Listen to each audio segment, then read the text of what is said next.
Hyvät ystävät, vappu ei ole vain kevään merkki tai perinne, vaan muistutus siitä, että oikeudenmukaisuus, reilu työ ja ihmisarvo eivät ole itsestäänselvyyksiä. Ne ovat asioita, jotka on saavutettu yhdessä ja juuri siksi niitä on puolustettava yhdessä joka päivä. Tänä vuonna vietämme vappua epävarmuuden keskellä. Monessa kodissa arki on jälleen kiristynyt äärimmilleen. Polttoaineen hinnat ja asuntolainojen korot ovat nousseet. Kysymys kuuluu yhä useammin, miten selviämme arjen menoista? Miten meillä riittävät rahat? Palkankorotukset tuovat helpotusta nyt ja tulevina kuukausina. Nämä ratkaisut ovat osoitus siitä, mitä yhdessä toimimalla voimme saavuttaa. Mutta palkankorotukset eivät kuitenkaan yksin riitä poistamaan sitä huolta, joka monen perheen arkea tänään varjostaa. Minun ei tarvitse luetella teille kaikkia niitä heikennyksiä, leikkauksia ja päätöksiä, joilla työväestöä on kuritettu viimeisen 3 vuoden aikana.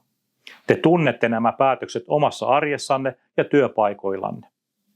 Turva, johon ennen saatoitte luottaa, ei tunnu enää yhtä varmalta. Yhä useampi joutuu kantamaan huolta toimeentulostaan yksin. Luottamus yhteiskunnan turvaverkkoihin on alkanut murentua. Siksi on kysyttävä, auttaako hyvinvointivaltio enää hädän hetkellä vai jääkö vastuu auttamisesta lähimmäisille, hyväntekeväisyydelle ja lopulta sattumalle? Vastaus tähän kysymykseen ei ole enää itsestään selvä. Työelämään ja sosiaaliturvaan kohdistuneita muutoksia on ohjannut yksipuolinen poliittinen ideologia. Etuuksia, työehtoja ja oikeuksia heikennetään kasvun ja työllisyyden nimissä. Jo nyt voimme varmuudella sanoa, että valittu linja ei ole toiminut. Työllisyyden ja talouden kasvun sijasta Suomessa ovat kasvaneet vain köyhyys, työttömyys ja valtionvelka. Lupaukset olivat suuria, kun meille perusteltiin, miksi juuri työväestön etuja ja oikeuksia on heikennettävä. Yksi keskeinen lupaus oli 100 000 uutta työpaikkaa. Todellisuus on ollut toinen.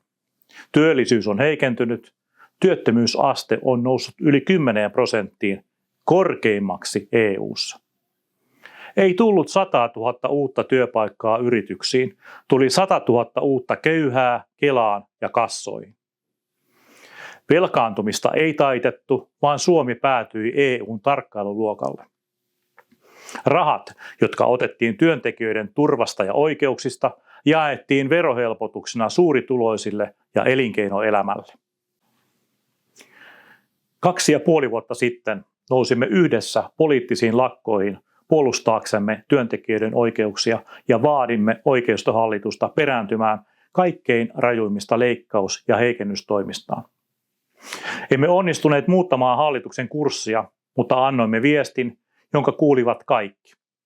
Työväestö ei hyväksy epäoikeudenmukaisuutta hiljaisesti, vaan se nousee yhdessä puolustamaan oikeuksiaan aina, kun niitä uhataan. Poliittisen lakkojen jälkeen minulta on usein kysytty, oliko lakkoihin ryhtyminen virhe, kun muutosta ei tapahtunut. Vastaus tähän on yksiselitteinen. Ei ollut. Nyt näemme, minkälaista jälkeä tehdyt päätökset ovat saaneet aikaan. Köyhyyttä, työttömyyttä ja kurjuutta. Teollisuusliiton puheenjohtajana sanon ylpeydellä, että tässä maassa oli vain yksi taho, joka laittoi kaikkensa peliin sysimustaa politiikkaa vastaan. Se taho oli SAK ja sen jäsenliitot. Suomen vienti pysäytettiin ja suuret teollisuuslaitokset olivat kiinni viikko toisensa jälkeen. Tätä yhteistä tahtotilaa ja liikettä meidän ei pidä hävetä. Suomalainen työväenliike ei koskaan kulje leuka rinnassa. Se kulkee aina pää pystyssä ylpeänä teoistaan ja saavutuksistaan. Hyvät kuulijat, vappu on oikea aika puhua muutoksesta. Suuret yhteiskunnalliset liikkeet ja muutosaallot eivät ole koskaan syntyneet sattumalta, vaan ne ovat käynnistyneet juuri tällaisina aikoina. Yhteiskunta, jossa tänään elämme, on monilta osin muotoutunut niiden suurten päätösten seurauksena, joita juuri työväestö on yhdessä ajanut eteenpäin. Vuoden kuluttua järjestettävissä eduskuntavaaleissa panokset ovat poikkeuksellisen kovat. Teollisuusliitto vaatii suunnanmuutosta. Suomi ei voi jatkaa tällä tiellä. Me olemme tilanteessa, jossa on tehtävä valinta. Kyse ei ole pienistä korjauksista, vaan suunnasta, johon tätä maata viedään. Haluammeko Suomen, joka rakentuu pohjoismaiselle hyvinvointimallille, oikeudenmukaisuudelle, turvalle ja yhteiselle vastuulle? Vai hyväksymmekö kehityksen, jossa jokainen jätetään pärjäämään yhä enemmän yksin? Kyse on myös työelämän peruskysymyksistä. Onko työntekijöillä oikeus vaatia parempia työehtoja ja kohtuullista palkkaa? Onko heillä oikeus luottaa siihen, että turva kantaa työttömyyden, sairauden tai vanhuuden kohdatessa? Näihin kysymyksiin meidän on vastattava, ja ainakin Teollisuusliiton vastaus on selvä.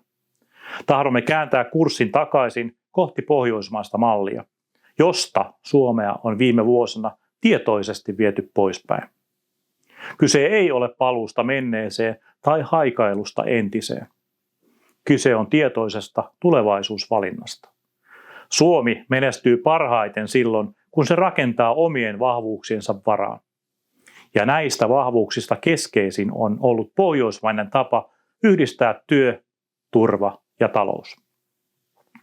Tällä tiellä työntekijä ei ole kustannuserä, josta leikataan, vaan perusta, jolle rakennetaan. Se näkyy työelämässä, jossa oikeudet eivät ole neuvottelukysymys, vaan lähtökohta. Siinä, että työstä maksetaan palkkaa, jolla tulee toimeen. Ja siinä, että ihminen voi luottaa yhteiskuntaan silloin, kun elämä ottaa ennakoimattoman askeleen sivuun. Tällainen suunta ei synny itsestään. Se tehdään päätöksillä. Se vaatii vahvaa ammattiyhdistysliikettä, oikeudenmukaista lainsäädäntöä ja ennen kaikkea tahtoa kehittää työelämää pitkäjänteisesti, ei vain seuraavaa suhdannetta varten. Kun työntekijöitä kohdellaan reilusti ja toimeentulo on turvattu, syntyy luottamus. Ja juuri luottamus pitää yhteiskunnan liikkeessä. Se kannustaa tekemään työtä, investoimaan ja rakentamaan tulevaisuutta. Tämä on valinta, jonka me teemme. Hyvää vappua kaikille.